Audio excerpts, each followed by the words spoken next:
Lamination is a great way to preserve your documents, but to get the best results and to avoid problems, you need to follow a few simple rules. Lamination pouches are very thin and very fragile. If not used correctly, they will jam, and all too often the result is a wrecked laminator. Here are some examples of pouches that have jammed. Every one of these represents a laminator that has been wrecked, but it needn't have happened. So here are a few simple rules that will prevent similar disasters happening to you.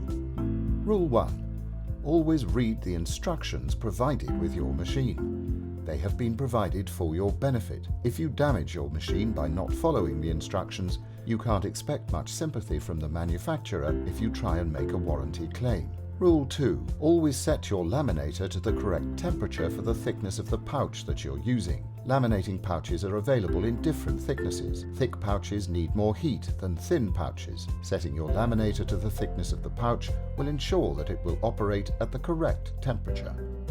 If the temperature is too low, the pouch will have a cloudy appearance.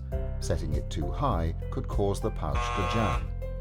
Don't make the mistake of switching the machine to maximum temperature. This will not make the laminator warm up more quickly. It will just increase the risk of a pouch jamming in the machine. Rule 3. Never leave more than 3 mm of empty pouch around the edges of the document being laminated. Pouches need to be filled across their entire area. This supports the pouch as it passes through the laminator.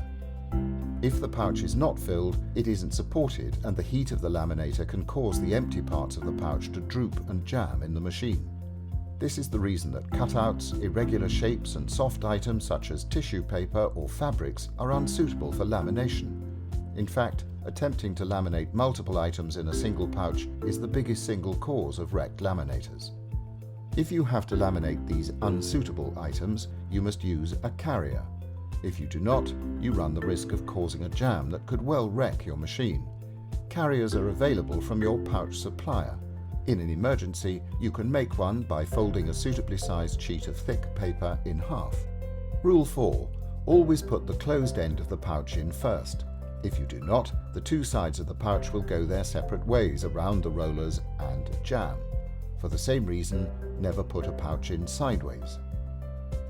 Rule 5.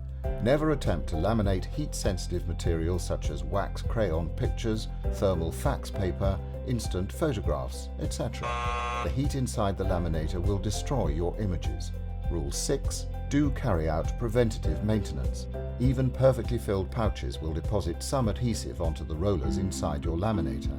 Sticky rollers can grab a pouch and cause it to jam. So, at the end of every session, you should clean the machine. It's easy to do and best done when the machine is warm.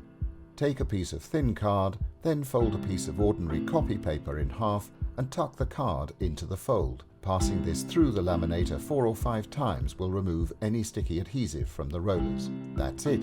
Just 6 simple rules that should make your lamination perfect and prevent your laminating machine being damaged by misuse. Swordfish, tried and tested technology.